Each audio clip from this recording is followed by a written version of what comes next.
Bismillahirrahmanirrahim. Assalamualaikum warahmatullahi wabarakatuh. Takbir! Takbir! Takbir! Alhamdulillah. Alhamdulillahi wa kafa. Wassalatu wassalamu ala nabiyil mustafa wa ala alihi wa ashabihi wa man tabi'ahu bi ihsanin ila yaumil wafa. Amma ba'd. Masyaallah kan wa ma lam yasha' lam yakun. La haula wa la quwwata illa billah. Rabbi shrah li sadri wa yassir li amri wahlul 'uqdatan min lisani yafqahu qawli. Rabbana zidna ilma. Alhamdulillah, yang saya hormati kepada para kiai, para ustadz, masyayikh, kepada para ustazat, asatidz, yang saya cintai, para manajemen pengurus Yayasan Pesantren Ibnu Katsir, yang saya cintai juga para hamalatul Quran, pengemban Al-Quran, hafazatul Quran, para penghafal Quran. Nafa'akumullahu lihadzal din wa lihadhihi al-bilad ya rabbal alamin wa lihadhil ummah islamiyah. Senang sekali pada siang hari ini, pagi hari ini saya bisa membersamai antum semua. Masya Allah, senang, bangga, haru bisa menjadi bagian dalam sejarah tercetaknya, lahirnya para generasi Al-Quran. Generasi yang menjadi pewaris risalah para ulama, menjaga kemurnian kalamullah Al-Furqan. Semoga Allah Ta'ala menguatkan antum semua, memberikan antum istiqomahan dalam menjaga hafalan antum, dan Allah berikan antum semua kemuliaan dunia dan akhirat beserta orang tua antum semua. Selamat kepada para ayahanda, para ibunda yang memiliki anak-anak putra-putri yang membanggakan ini. Subhanallah, sebuah pencapaian yang sangat diinginkan, diimpi-impikan oleh jutaan kaum ibu dan ayah di luar sana. Alhamdulillah, semoga antum semua, baik para ayah, para ibu, para santri, para ustaz semua, semoga kita semua hadir di sini sama-sama dikumpulkan di surga Firdaus bersama para anbiya, para syuhada, para salihin, para siddiqin, wa hasuna ulaika rafiqa. Amin ya rabbal alamin. Perkenalkan lagi, nama saya Muhammad Husain. Saya asli orang Bogor, jurnalis, aktivis kemanusiaan, dan saya juga murni anak pondok, anak santri. Saya lahir di pondok, di sebuah pondok pesantren kecil, namanya Pondok Pesantren Al-Fatah di Cilengsi, Bogor, Jawa Barat. Saya lahir di dalam pondok pesantren. Ayah saya almarhum Ustadz Aji Muslim, beliau yang orang yang pertama membuka pesantren tersebut. Kemudian saya juga sempat mondok lagi setelah saya kuliah jurnalistik, saya mondok di Meranggen, Demak. 11 bulan mempelajari ilmu nahwu, sorof, alat, ilmu balaghah, ilmu mantiq di sana. Alhamdulillah. Saya mondok lagi di Megamendung, pesantren Ustadz Bakhtiar Nasir, Ar-Rahman Quranic College, Ma'had Ar-Rahmanil Quran. Alhamdulillah. Jadi saya benar-benar lahir dari pondok, hidup besar di pondok.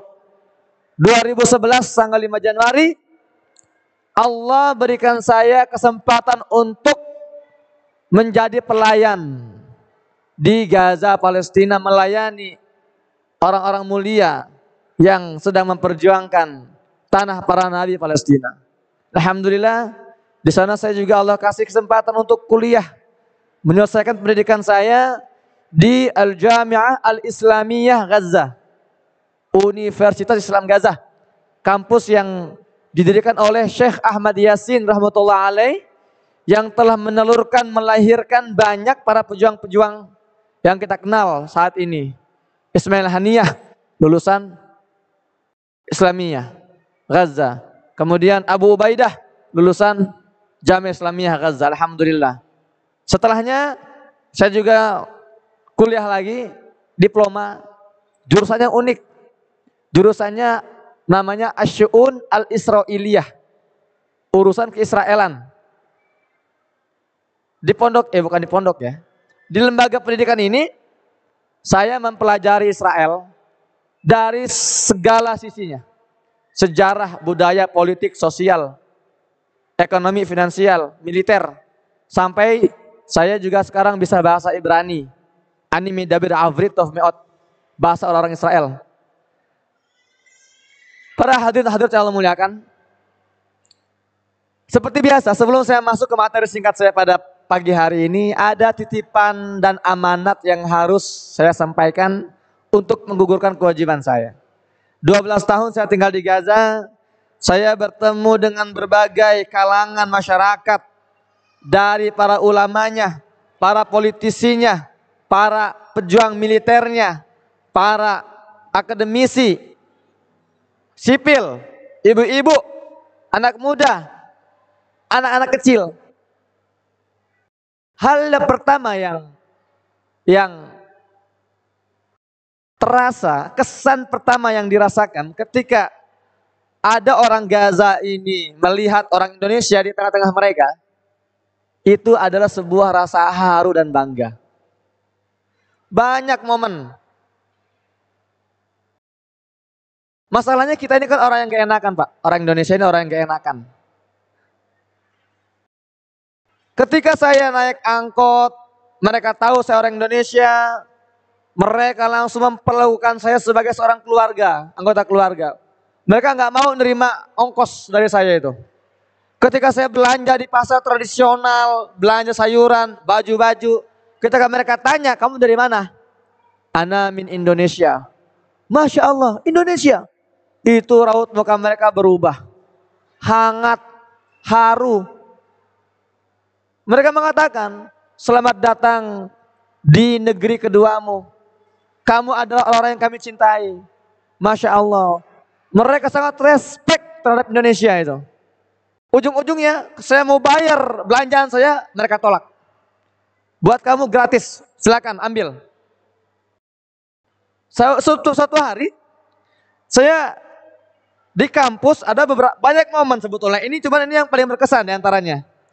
Ada satu mata kuliah namanya Usul Fikih. Kalau tidak salah Usul Fikih 3. Nama dosen saya itu Profesor Dr. Salman Ad-Daya. Saya baru duduk di ruangan kampus bersama para mahasiswa lainnya. Datang itu dosen di tempat duduk. Dia gerakan itu kacamatanya. Dia bertanya pada saya, "Anta min ain? Min aina anta? Ya bunai." Wahai anakku, panjenengan dari mana? Saya bilang, "Ana min Indonesia ya Syekh." Laka khamsa darajat. Buat kamu 5 poin. Belum ujian, tapi saya dapat nilai 5 poin buat kamu. Cuman gara-gara saya dari Indonesia.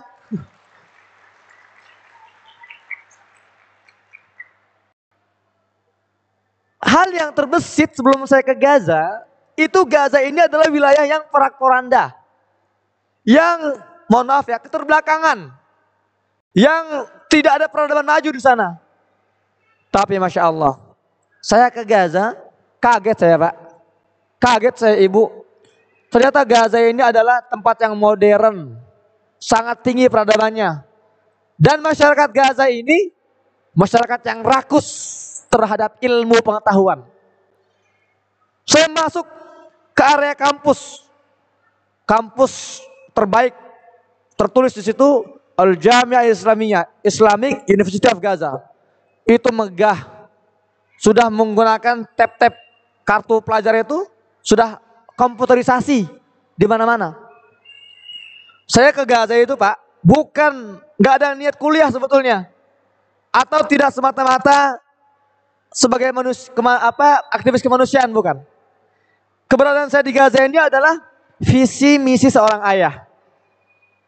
Ayah saya almarhum Ustadz Aji Muslim, memang sejak masa-masa muda beliau punya impian, cita-cita untuk bisa berkontribusi membebaskan Baitul Maqdis. Maka saya dididik oleh orang tua saya untuk memahami, saya ditanamkan kecintaan terhadap Baitul Maqdis. Saya difahamkan oleh mereka, wahai Muhammad Hussein, kamu punya prioritas dalam hidup hari ini adalah mengembalikan Masjidil Aqsa ke pangkuan umat Islam. Itu yang ditanamkan kepada saya sejak kecil. Maka ayah saya anaknya nggak banyak, Pak, 16 dari 2 istri. Maka ketika ada kesempatan 2010 ada kesempatan untuk mengirimkan delegasi kemanusiaan ke Gaza, tanpa pikir panjang akhirnya saya dikirim sebagai wakaf untuk Gaza. Jadi saya ke Gaza ini hijrah, tidak semata-mata kuliah. Saya nggak ada niat kuliah sebetulnya. Tapi di Gaza saya melihat ada kampus yang megah sekali. Suatu hari saya bertemu dengan salah seorang dosen, namanya Dr. Hani Awad. Dia bertanya pada saya, kamu dari mana? Dari Indonesia. Hal tatahaddatsul Arabiyyah sahih. Apakah panjenengan bisa bahasa Arab? Ya bisa. Dites bahasa Arab saya. Punya hafalan Quran? Punya. Dites hafalan saya. Panjenengan mau kuliah di sini? Itu mahal itu nggak gratis. Mahalnya luar biasa. Waduh, mau dok, tapi kata dia apa? Buat kamu gratis. Masya Allah. Alhamdulillah. Saya kuliah di Gaza gratis. S1. Begitu besar kecintaan mereka. Dan setiap kali saya bertemu dengan para dosen, dengan mahasiswa, dengan ibu-ibu, dengan para sipil, mereka itu betapa cintanya kepada Indonesia. Hampir di setiap ujung perbincangan mereka dengan kami, itu mereka menyampaikan satu pesan yang tidak beda. Kata mereka, wahai Muhammad Hussein, billahi alik, lama tirja ala Indonesia, salim ala ahbabina fi Indonesia. Wahai Muhammad Hussein, please, kalau suatu hari nanti panjenengan pulang ke Indonesia, sampaikan salam hangat kami, salam cinta kami, salam rindu kami untuk saudara-saudara kami di Indonesia. Maka dari itu, pada kesempatan kali ini, saya sampaikan amanat salam dari warga Palestina di Gaza untuk antum semua dengan ucapan salam, assalamualaikum warahmatullahi wabarakatuh.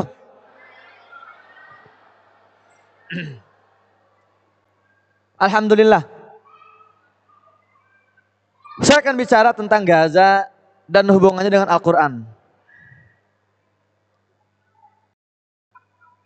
Tapi ada pertanyaan yang sangat menarik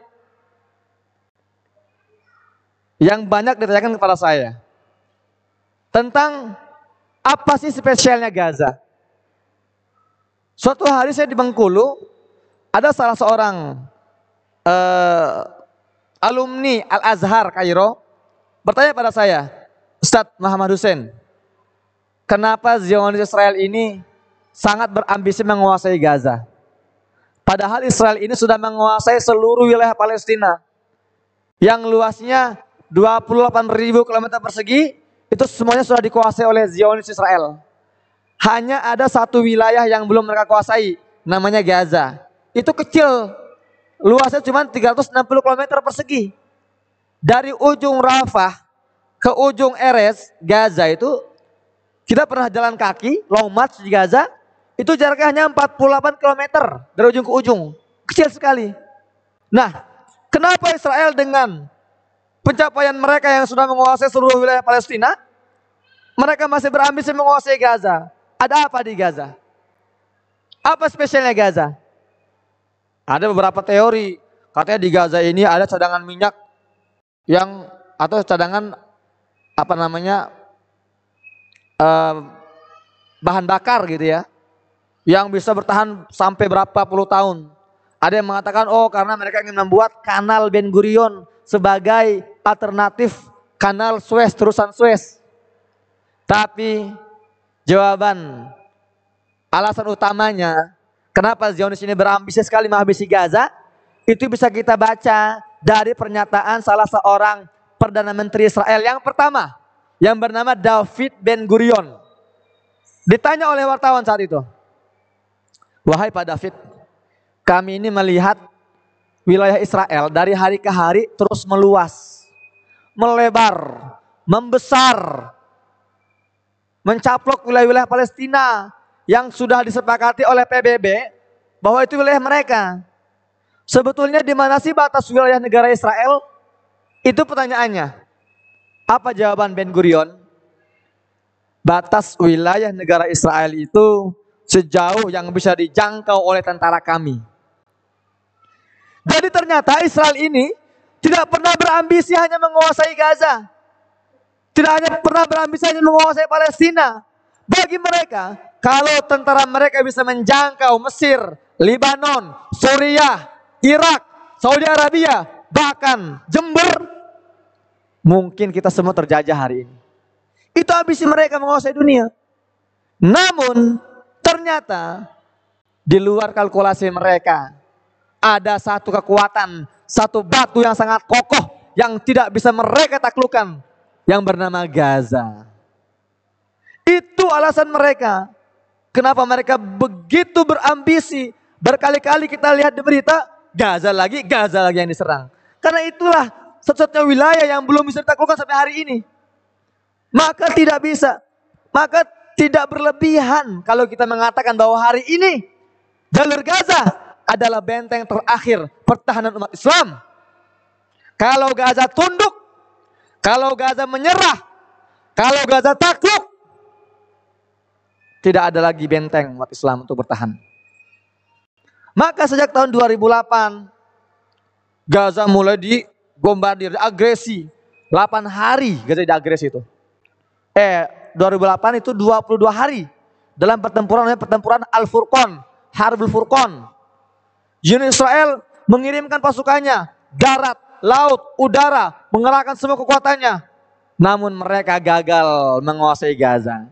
Setelah 22 hari, mereka terpaksa menarik mundur pasukannya dan mengibarkan bendera putih, mengemis-kemis ke Amerika, ke Inggris, ke Mesir untuk kesepakatan gencatan senjata. Gaza bertahan dan menang.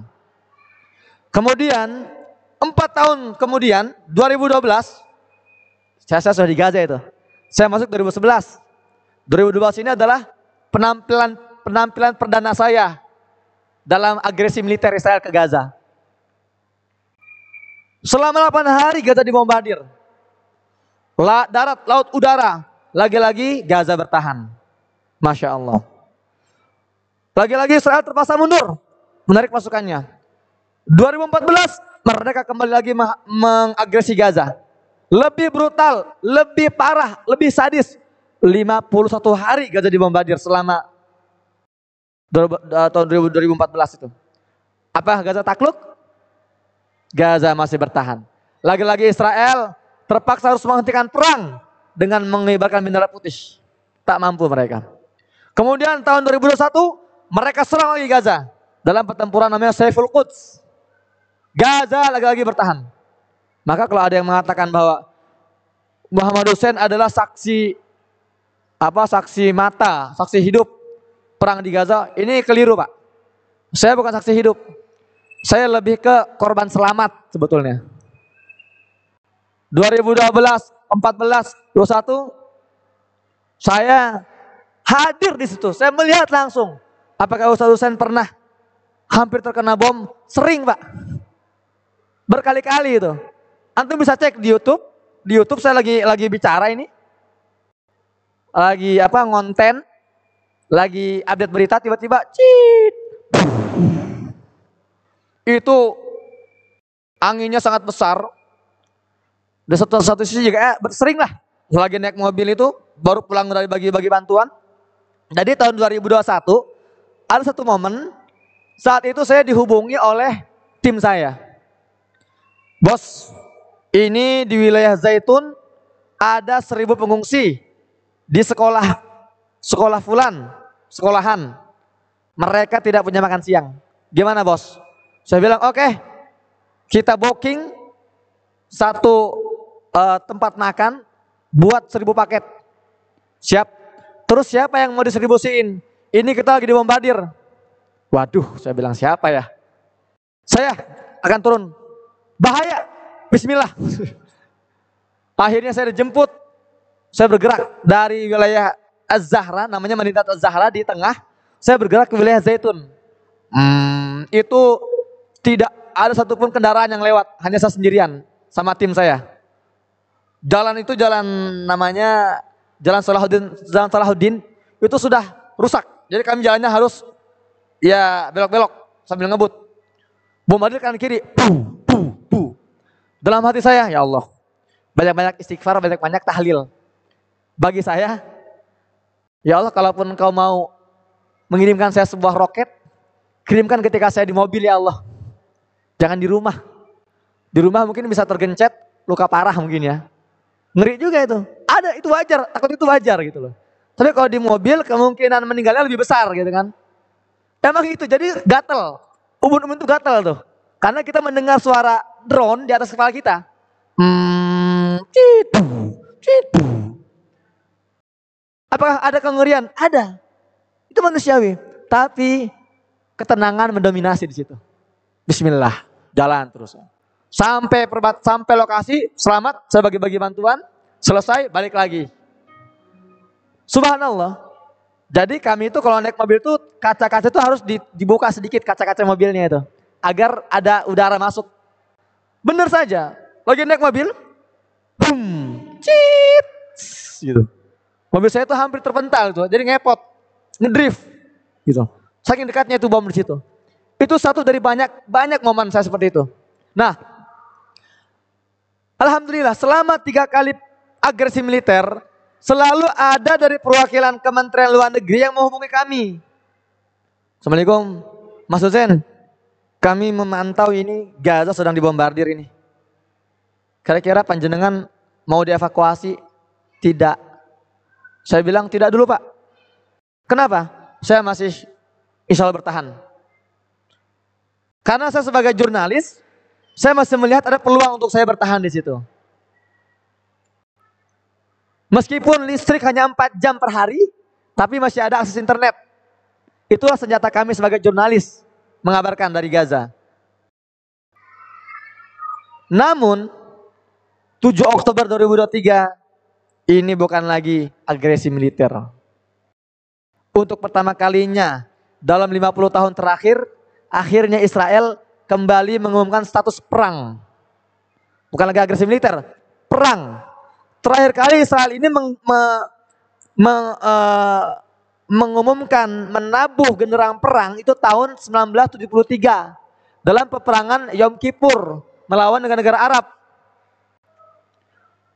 Kali ini mereka menabuh genderang perang, status perang melawan Gaza. Dan Israel tahu Pak, kalau kami, meskipun kami memiliki kecanggihan teknologi militer yang sangat kuat, jumlah tentara yang sangat banyak, tapi kami tidak akan mampu menghabisi Gaza sendirian. Karena mereka sudah coba berkali-kali dan mereka gagal. Maka kali ini Israel tanpa malu mereka mengemis-ngemis bantuan ke Amerika, Inggris, Perancis, Australia. Berbondong-bondong itu mereka Israel didukung oleh 27 negara Eropa. Masing-masing kirimkan amunisinya ke Gaza untuk menghabisi Gaza. Sebuah area kecil itu. Masya Allah. Jadi yang sedang dihadapi Gaza hari ini sudah 9 bulan Pak. Bukan Israel. Tapi Amerika, Inggris dan negara-negara adidaya lainnya. Tapi subhanallah. Gaza bertahan sampai hari ini.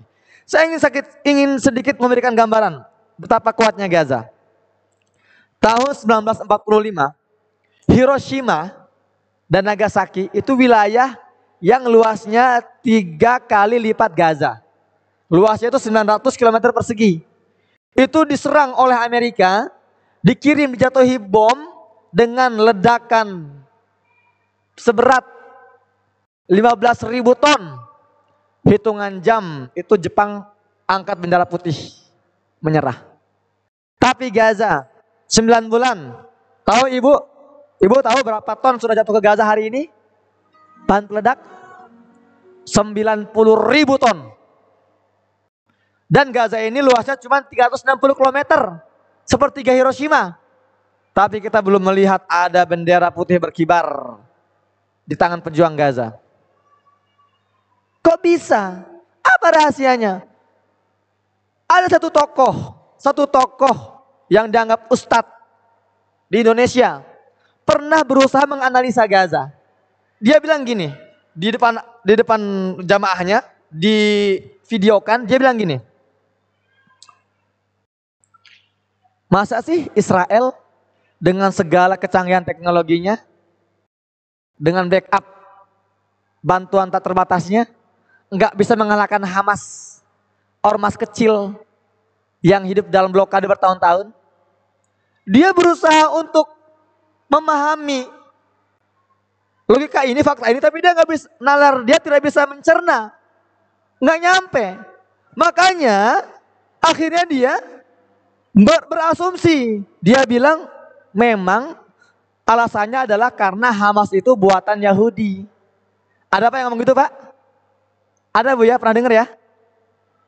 Orang ini ke Gaza nggak pernah, ketemu orang-orang Hamas nggak pernah, diskusi nggak pernah, tapi dengan mudah memfitnah Hamas buatan Yahudi. Hanya karena dia tidak bisa mencerna, nalar dia tidak bisa mencerna. Kok Gaza bisa sekuat itu apa rahasianya? Makanya saya selalu katakan bahwa kalau kita mau membahas Gaza, jangan terlalu sombong, hanya mengandalkan akal dan logika, nggak akan nyambung. Kalau kita mau menganalisa Gaza, jangan terlalu angkuh, hanya mengandalkan rasionalitas kita, nggak akan nyampe. Kalau mau bicara Gaza, gunakan kacamata iman, sudut pandang Al-Quran, baru connect di situ, baru nyambung di situ, baru nyampe di situ. Karena itu yang saya lihat di sana. Demi Allah, kalau tidak ada Al-Quran di Gaza, kalau warga Gaza tidak memuliakan Al-Quran, enggak akan bertahan sehari itu Gaza itu. Ada apa dengan Al-Quran? Ini penting buat adik-adik semua. Suatu hari, saya setelah perang 2021, saya pernah mewawancarai salah seorang petinggi pejuang di Gaza. Saya seorang jurnalis, Pak. Saya punya akses ke berbagai kalangan. Saya punya akses ke para politisi, para ulama, akademisi, ke para kiai, ke para pejuang pun saya biasa ngobrol dengan mereka. Saya tanya dengan singkat, ya akhi, ma huwa sir quwwatik? Apa rahasia kekuatan kalian? Kalian ini diblokade bertahun-tahun, dimiskinkan. Ini gambaran Pak ya. Di Gaza ini ketika kami membangun rumah sakit Indonesia, kami ini nggak bisa memasukkan material bangunan yang mana material itu bisa digunakan untuk kepentingan pejuang. Contoh, baja ringan. Kalau di kita kan gampang ya beli baja ringan. Di sana nggak boleh baja ringan masuk. Karena selain bisa digunakan untuk bangunan, itu juga bisa digunakan untuk membuat senjata. Jadi sangat ketat sekali Israel itu. Pokoknya material yang boleh masuk itu hanya material yang murni untuk bangunan dan gak bisa digunakan selainnya. Nah, saya tanya, kalian dengan kondisi seperti ini, blokade bertahun-tahun, setiap 2 tahun sekali dibombardir, agresi militer, kok bisa bertahan, itu apa rahasianya? Jawaban dia Pak, sangat sederhana. Benar ternyata, bukan teori-teori dunia dia jelaskan, bukan filosofi-filosofi logika yang dia jelaskan, bukan. Bukan taktik militer yang dia jelaskan, enggak. Dengan enteng dia mengatakan, kami hanya mengamalkan Al-Quran surat Al-Anfal ayat 60. Perhatikan adik-adik. Surat Al-Anfal ayat 60. Ada yang hafal enggak? Ada yang mau bacain enggak? Coba. Al-Anfal ayat 60, Al-Anfal ayat 60 ada yang mau bacain enggak? Ntar saya kasih hadiah. Dari akhwat, ada yang hafal Al-Anfal ayat 60? Ayo. Silakan. Ada yang mau maju?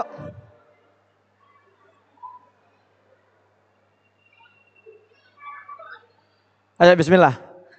Takbir. Muhammad Yunus. Muhammad Yunus. Firman Syah. Oke. Al-Anfal ayat 60. Ayo dilantunkan ya.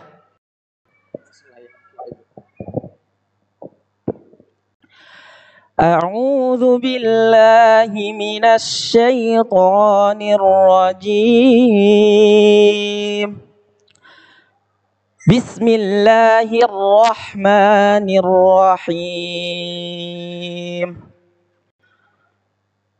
Wa a'iddu lakum mastata'tum min quwwatin wa min ribatil khayl turhibuna bihi aduwallahi wa aduwakum wa akharina min dunihim la ta'lamunahum Allahu ya'lamuhum wa ma tunfiqu min syai'in fi sabilillah yuwaffa ilaikum wa antum tuzlamun yuwaffa ilaikum wa antum la tuzlamun. Masya Allah, takbir. Syukran akhi. Antara wanita ingatkan ya, ntar ada buat dia ada hadiah dari saya. Ini adalah rahasia kekuatan Gaza. Mereka tidak berfilosofi dengan logika. Mereka mengembalikan semuanya pada Al-Quran. Mereka mengambil strategi mereka dari Al-Quran. Bentuk tawakal mereka, keimanan mereka. Apa inti dari Al-Anfal? Ayat 60. Allah berfirman, wa a'iddu, dan persiapkanlah oleh kalian semua. Lahum, untuk mereka musuh-musuh kalian. Passwordnya, keywordnya adalah mastata'tum, semampu kalian. Bukan semau kalian, Bu, beda. Semampu kalian, semau kalian. Apa barometernya? Kita akan bahas nanti. Apa yang dipersiapkan? Min quwwatin wa min ribatil khail. Kekuatan, dalam sebuah hadis dikatakan al-quwwah firrami, kekuatan memanah.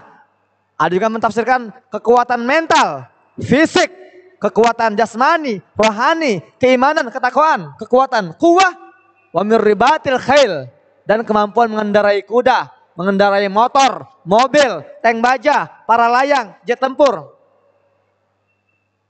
Tapi syaratnya apa? Mastata'tum, semampu kalian. Di sini kuncinya. Kalau kalian, kata Allah, kalau kalian sudah tunaikan itu, Allah enggak minta macam-macam. Persiapkan oleh kalian 10.000 pasukan. Enggak. Persiapan oleh kalian 10 tahun, persiapan. Enggak, cukup mastata'tum. Apa konsekuensinya? Turhibuna bihi aduwallahu wa aduwakum.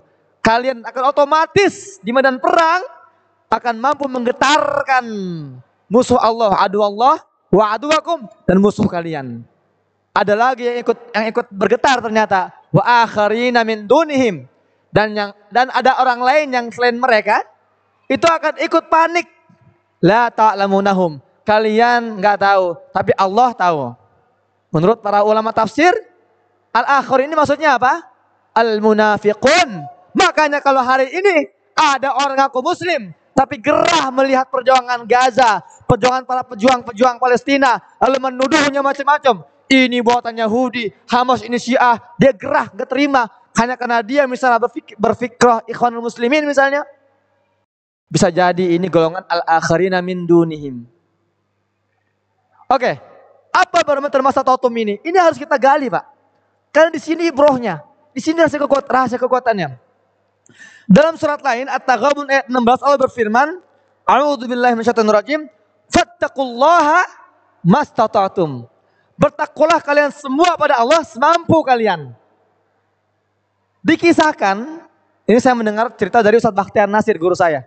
Dikisahkan suatu hari ada anak muda di Afghanistan sedang mentadaburi Al-Quran surat At-Taghabun ayat 16. Allah berfirman, Bertakwalah kalian semua kepada Allah semampu kalian. Apa barometernya? Apa ukurannya? Dia nggak paham. Akhirnya dia menghadap ke syekhnya. Seorang alim S3 Usuluddin, doktor. Namanya tidak lain adalah Syekh Abdullah Azzam. Orang Palestina yang menghabiskan sebagian besar hidupnya di Afghanistan. Jihad melawan Uni Soviet. Wahai Syekh, Allah menyuruh saya untuk bertakwa semampu saya. Apa barometernya? Apa ukurannya? Apa batasnya? Syekh Abdullah Azzam tidak menjawab. Dia bangun dan dia mengatakan, Ta'al ya bunai, wahai anak muda, ikut saya. Kemana Syekh? Ikut aja. Dibawa oleh Syekh Abdullah Azzam ke sebuah lapangan terbuka. Mulailah Syekh Abdullah Azzam berlari kencang mengelilingi lapangan itu. 1 putaran, 2 putaran, 3 putaran. Beliau ini orang tua, nggak kuat nafasnya. Engos-ngosan, terengah-engah. Tapi nggak berhenti. Terus berlari. Si anak muda berpikir, ada apa nih Syekh ini kok pecicilan banget. Ditanya tafsir malah diajak lari. Sampai satu titik, tidak kuat lagi Syekh ini. Plak, pingsan, terjatuh. Astagfirullah. Panik anak ini. Dibawa, dirawat. Ketika siuman ditanya, Syekh. Kulo ini kan cuma tanya tafsir mastata'tum. Kenapa marah lari sampai pingsan? Apa kata beliau? Wahai anak muda, inilah makna mastata'tum. Kalau Allah perintahkan kamu berlari, maka berlarilah dengan kencang. Jangan berhenti sampai Allah yang menghentikan. Takbir. Ini barometernya wahai anak muda. Jadi bukan kita capek dikit, ngos-ngosan, duduk. Ya Allah, ini ya Allah sembuh saya ya Allah. Enggak gitu. Itulah mastata'tum. Dan itulah yang dilakukan warga Gaza, para pejuang-pejuang Gaza, para penghafal Quran Gaza. Maka di Gaza ini Pak, Bu, di Gaza ini aktivitas para pejuang cuma 2. 1, mereka berjuang, berperang. Seperti hari ini, mereka dengan planet training, senda jepit, kadang nyeker, memegang Yasin 105, menghadapi tenteng baja, bum bum bum, berperang. Dan hebatnya Bu, menurut Abu Ubaidah, dalam satu statementnya dia mengatakan, para pejuang-pejuang kami di Gaza, ketika berperang itu mereka seperti anak-anak yang sedang bermain di taman bermain. Tertawa, tersenyum, rebutan, ini bagian saya, ini bagian saya. Enggak ada ketakutan sama sekali itu. Sebaliknya Zionis gemeter. Sampai hari ini sudah ribuan tenteng baja itu mereka rubah menjadi peti-peti mati berjalan. Masya Allah. Setiap hari itu ada aja tenteng baja yang hancur itu. Jadi hanya 2 aktivitas para pejuang Gaza selama ini. Kalau dalam kondisi perang, mereka berperang, berjihad. Namun ketika tercapai gencatan senjata, mereka tidak lantas rehat. Oke semua, kita sudah berperang cukup lama, rehat dulu 3 bulan. Enggak ada. Mereka kalau sudah enggak damai ya, gencatan senjata, mereka semua kembali ke pangkalan-pangkalan militer mereka. Mereka bangun lagi pangkalan militer mereka. Mereka latihan lagi di situ. Enggak berhenti. Makanya semua analis militer dunia hari ini sepakat. Enggak ada yang berselisih. Bahwa tidak ada satu kekuatan pun yang level tempurnya itu mendekati level para pejuang-pejuang Gaza. Betul? Enggak ada hari ini. Kenapa? Karena orang di Gaza itu sehari-hari mereka latihan. Simulasi perang. Pagi sampai sore. 2 tahun sekali ujian praktek lawan Zionis. Setelah selesai latihan lagi. 2 tahun lagi ujian praktek lagi. Jadi naik terus, naik kelas. Tentara kita ngapain Pak? Tentara kita kawan prakteknya. Ya. Apa namanya? Nyangkul kebun singkong. Bukan saya ingin merendahkan, auzubillah ya. Ayo kita belajar lah gitu loh. Jadi lebih baik berdarah-darah di medan latihan dibandingkan harus berdarah-darah di medan perang. Nah, maka di Gaza ini Pak, ada 2 jenis syuhada. Pertama namanya syuhada ma'rakah. Mereka yang syahid dalam pertempuran. Kedua syuhada i'dad. Mereka yang syahid dalam persiapan. Kalau hari ini para pejuang Gaza itu melawan Zionis dengan gaya konvensional, nembakin pesawat, nggak akan mungkin bertahan. Habis di hari pertama. Makanya para pejuang Gaza punya namanya sistem terowongan militer. Jadi mereka itu membangun terowongan ke bawah tanah 30 meter itu. Dari sini ke sini Bu, ini buat ini ya, buat apa perbandingan. Paling ini 10 meter Pak ya. 10 meter ini ya kurang lebih ya. Mungkin nggak nyampe bahkan 9 meter lah ini. Jadi mereka membangun, oke anggap ini 15 meter gitu ya.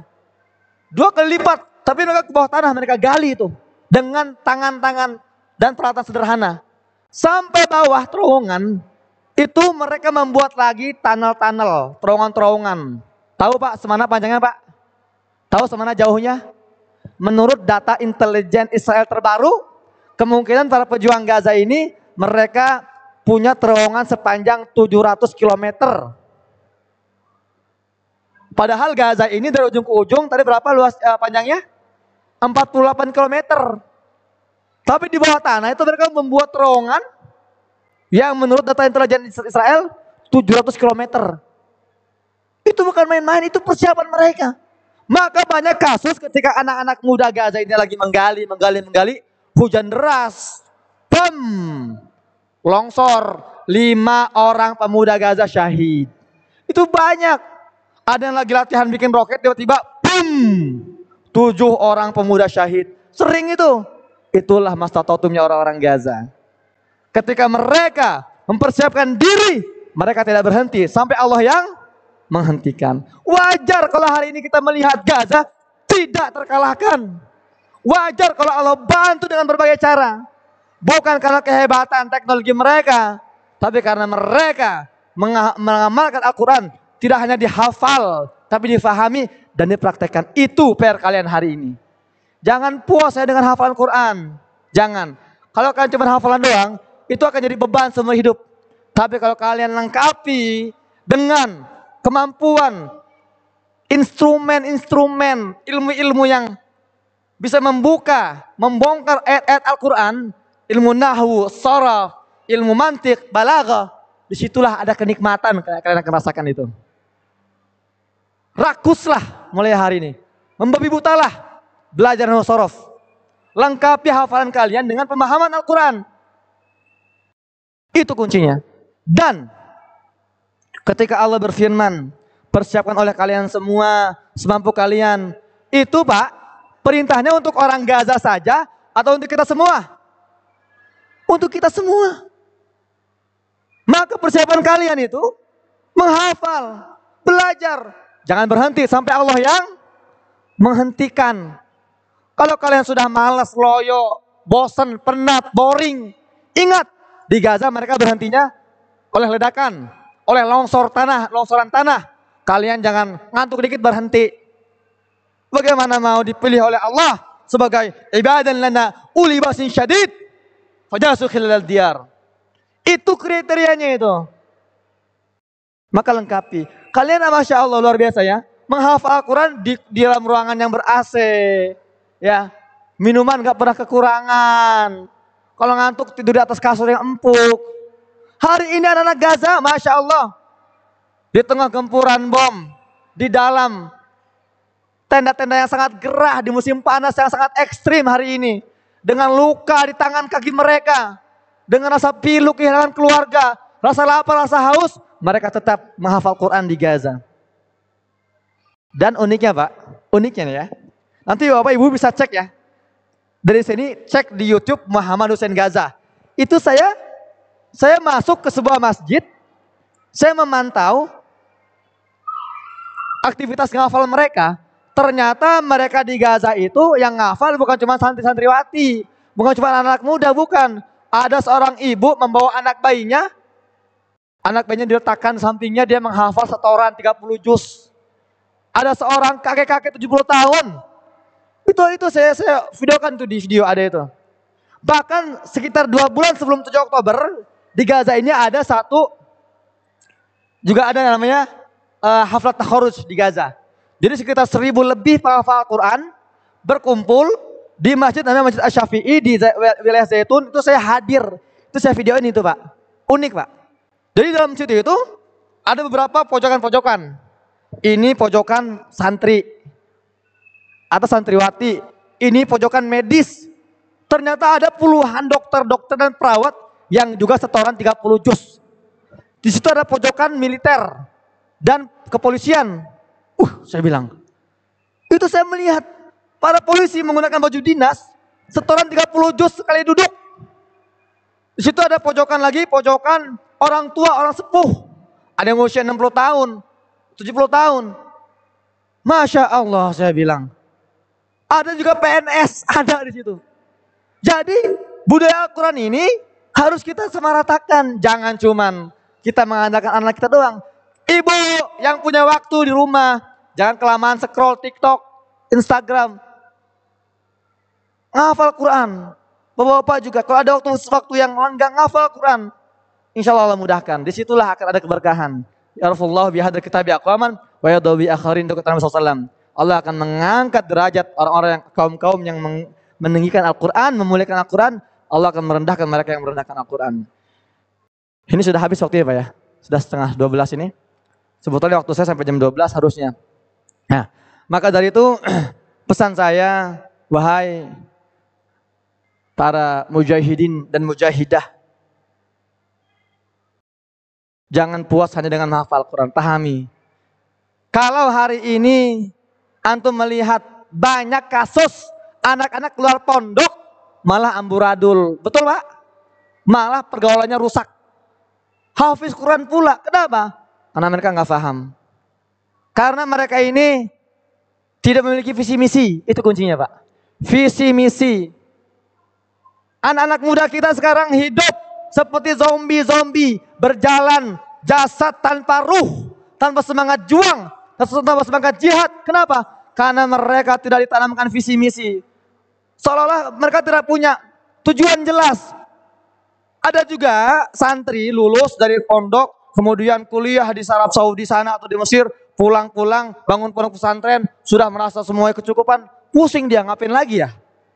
Pondok sudah punya, santri sudah banyak, istri cantik 2, 3, 4, alhamdulillah. Mentok dia, kenapa? Karena dia tidak paham. Kita hari ini punya hutang besar, amanat yang kita sedang maksiati bersama-sama. Masjidil Aqsa bertahun-tahun dinodai, dirusak, dikotori oleh Zionis. Tapi banyak di antara kita anak muda nggak paham bahwa hari ini itulah visi misi kita. Visi misi yang tidak pernah dinomorduakan oleh Nabi SAW, tidak pernah dinomorduakan oleh para sahabat. Kalau hari ini ada anak muda yang tidak paham masalah visi misi ini, wajar gampang tertarik arus-arus liberalisme, sekulerisme, koreanisasi, westernisasi. Maka cara kalian untuk mengikat semangat kalian, Baitul Maqdis. Wahai anak-anak muda, kalian tahu gak? 1/3 Al-Quran itu isinya apa? Isinya bicara Baitul Maqdis. Ya. Karena Baitul Maqdis ini adalah rumahnya para nabi. Ketika Allah membicarakan tentang kisah Ibrahim, beliau orang Palestina. Ismail, Ishak orang Palestina. Yakub orang Palestina. Yusuf orang Palestina. Zakaria, Yahya, Isa, Musa, Dawud, Sulaiman, itu orang Palestina. Maka sangat ironis kalau ada hafiz Quran tapi nggak punya amarah dan emosi melihat negeri para nabi itu dijajah. Sangat ironis itu. Ada yang salah dengan akidahnya. Ada yang cacat dengan keimanannya itu. Maka setelah kalian memahami Al-Quran, itu harus melahirkan outputnya itu adalah rasa amarah dan emosi untuk menjadi generasi pembebas Masjidil Aqsa. Takbir. Dan itu yang hilang dari kita. Kenapa kita enggak konsisten, enggak istiqomah bicara Palestina, bicara Masjidil Aqsa? Karena kita salah memandang, salah mindset kita. Saya Pak, 2021 saya pernah diundang di Istanbul, konferensi internasional yang diadakan oleh para petinggi Hamas. Sebelum registrasi ada pertemuan VIP. Orang-orang tertentu dikumpulkan di dalam ruangan. Di situ kami itu ditampar oleh Ismail Haniyah, pimpinan Hamas. Apa dia bilang? Ya ahbab, antum lastum mutadaminin. Antum bahaya. Wahai saudaraku, tidak pantas kalian hari ini berbicara tentang solidaritas, kepedulian. Enggak. Kalau orang barat, ya mereka turun ke jalan-jalan karena mereka kasihan sama anak-anak Palestina. Tapi kalian ini enggak pantas bicara itu. Kalian adalah dohaya, korban kalian itu. Karena alasan Amerika, Inggris meletakkan Israel di Palestina itu bukan hanya berambisi menguasai Palestina. Mereka itu tahu, mereka baca Al-Quran, mereka baca hadis, mereka tahu bahwa pusat keberkahan dunia itu di Palestina. Alladzi barakna fiha, alladzi barakna haulahu, alladzi barakna fil alamin. Berkali-kali Allah sebutkan dalam Al-Isra ayat 1, dalam surat Al-Anbiya 2 kali Allah sebutkan, dalam surat Yusuf 5 kali Allah sebutkan. Inilah Palestina. Allah nggak pernah sebut Palestina. Allah tidak pernah sebut Palestina dalam Al-Quran ya. Allah nyebutnya apa? Selalu negeri yang kami berkahi. Itu adalah isyarat, wahai hamba-hambaku, keberkahan kalian sangat tergantung dengan kondisi Palestina. Kenapa hari ini umat Islam hidup terhina, lemah, terpecah belah? Karena hari ini keberkahan umat Islam tersumbat oleh penjajahan Zionis di Palestina. Itu masalahnya. Maka kunci untuk kita mengembalikan keberkahan itu bukan semata-mata ganti presiden, ganti menteri, enggak. Selama penjajahan di Palestina tidak kita tuntaskan, selama Masjidil Aqsa tidak dibebaskan, selama itu keberkahan kita tersumbat selama-lamanya. Itu difahami oleh orang Barat. Ada juga hadis dari Qurrah Al-Mizani berkata, bersabda Rasulullah SAW, "Idza fasada ahlus Syam, fala khairu fikum." Itu jelas hadis itu ada dalam Sunan At-Tirmizi. Kata Nabi apa? Wahai para sahabat, kalau rusak penduduk Syam, maka tidak ada kebaikan dalam diri kalian. Diikat antara kebaikan kita dengan kondisi bumi Syam. Itu difahami oleh Barat. Makanya mereka nggak perlu repot-repot kirim pasukan ke Indonesia, kirim pasukan militer ke Malaysia, ke Brunei, Saudi Arabia, nggak perlu. Mereka paham kalau kita mau merusak umat Islam, gampang, rusak itu Palestina, rusakkan itu, hancurkan tubuh bumi Syam. Maka sekali lagi, siapa korban dari penjajahan Israel di Palestina? Kita. Maka berhentilah bersikap kalau kita tidak terlibat. Seolah kita hanya peduli sebisanya aja lah. Seingatnya aja lah. Bersikaplah sebagai korban. Kalau kita merasa kita ini korban, maka kita akan punya semangat yang sama. Seperti semangat yang dimiliki oleh anak-anak Gaza di sana. Kalau kita merasa kita ini korban, kita akan punya emosi yang sama. Seperti emosi para kaum wanita di Palestina. Kalau kita ini merasa korban, kita akan punya konsistensi yang sama. Seperti yang dimiliki oleh konsistensi para pejuang-pejuang Palestina. Satu syaratnya, kita harus merasa kita ini korban. Terlibat langsung. Dan terakhir Pak, kesuksesan tertinggi sebuah penjajahan bukan ketika mereka berhasil menghabisi korbannya. Akan tetapi kesuksesan tertinggi, pencapaian tertinggi penjajahan adalah ketika mereka berhasil meyakinkan si korban bahwa kalian tidak terjajah. Itulah kondisi kita hari ini. Maka bangun, maka buka mata kita. Berterima kasih kepada Gaza karena mereka telah membangunkan kita dari kelalaian kita. Mereka telah membangunkan kita dari ketidurnya kita. Meski mereka harus mengorbankan nyawa mereka, darah mereka, harta mereka, anak-anak mereka, rumah mereka. Kalau hari ini kita tidur lagi, enggak marah, redup lagi, entah apa lagi yang bisa membangunkan kita setelah ini. Kalau 37.000 nyawa yang terbunuh di Gaza tidak bisa membuat kita marah setelah ini, entah apa lagi yang bisa menggugah hati kita. Maka dari itu, kita adalah korban. Berhentilah bersikap seolah kita bukan korban. Harusnya kaum muslimin hari ini harusnya Pak, normalnya kita yang sekarang harusnya berlumuran darah di Gaza, angkat senjata kita harusnya. Itu tugas kita. Namun karena kita sedang hidup terhina, lemah, perjuangan kita sedang diwakili oleh anak-anak Gaza, mereka yang berdarah hari ini. Perjuangan kita sedang diwakili oleh kaum wanita di Gaza, mereka yang berdarah hari ini.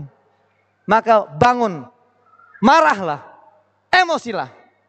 Dan semoga saya mendoakan kepada Allah Ta'ala, semoga kita semua diberikan ampunan oleh Allah Ta'ala atas segala kelalaian kita, atas segala keabaian kita. Mulai hari ini, birruh, bidam, nafdi kaya aqsa. Birruh dengan nyawa, bidam dengan darah. Nafdika ya Aqsa, kami akan bebaskan engkau wahai Aqsa. Semua bersama-sama, birruh, birruh, bidam, nafdika ya Aqsa. Ibu, bapak, kalau kita teriak aja malas, birruh, bidam, gimana mau jihad di sana? Dari hati yang terdalam, sekeras-kerasnya semuanya, birruh, bidam, nafdika ya Aqsa. Birruh, bidam, nafdika ya Aqsa. Bagi kita ini cuma yel-yel slogan, tapi bagi warga Gaza, mereka sudah benar-benar mengorbankan nyawa dan darah mereka. Mulai hari ini, keluar dari ruangan ini, jangan jadikan isu Palestina, Baitul Maqdis sebagai isu sekunder. Berhenti memperjuangkan Palestina dengan separuh hati, dengan energi sisa, pikiran sisa, waktu sisa, harta sisa. Karena Barat, Amerika, ketika mereka menjajah Palestina, mereka tidak pernah memberikan yang sisa. Mereka totalitas, mereka maksimal di sana. Maka dari itu kita berikan yang terbaik untuk Palestina. Energi terbaik kita, harta terbaik kita, raga terbaik kita, waktu terbaik kita. Dengan harapan semoga Allah SWT memaafkan kita atas segala kelalaian kita. Kita tutup acara hari ini. Saya sudah diminta oleh siapa? MC untuk menutup sekalian dengan doa ya. Mohon maaf, apa yang saya sampaikan ini bukan karena saya lebih baik, naudzubillah. Saya hanya terbebani. 12 tahun saya tinggal di Gaza. Ini emosi saya yang ingin saya sampaikan. Saya tidak mau kehadiran saya sekedar menjadi saksi. Saya mau energi yang saya serap selama 12 tahun di Gaza dari para pejuang-pejuang itu bisa untuk merasakan amarahnya, semangatnya, dan ruh jihadnya. Semoga Allah Ta'ala memberikan kita keistiqomahan dan mengampuni kita atas segala kelalaian. Al-Fatihah. Bismillahirrahmanirrahim.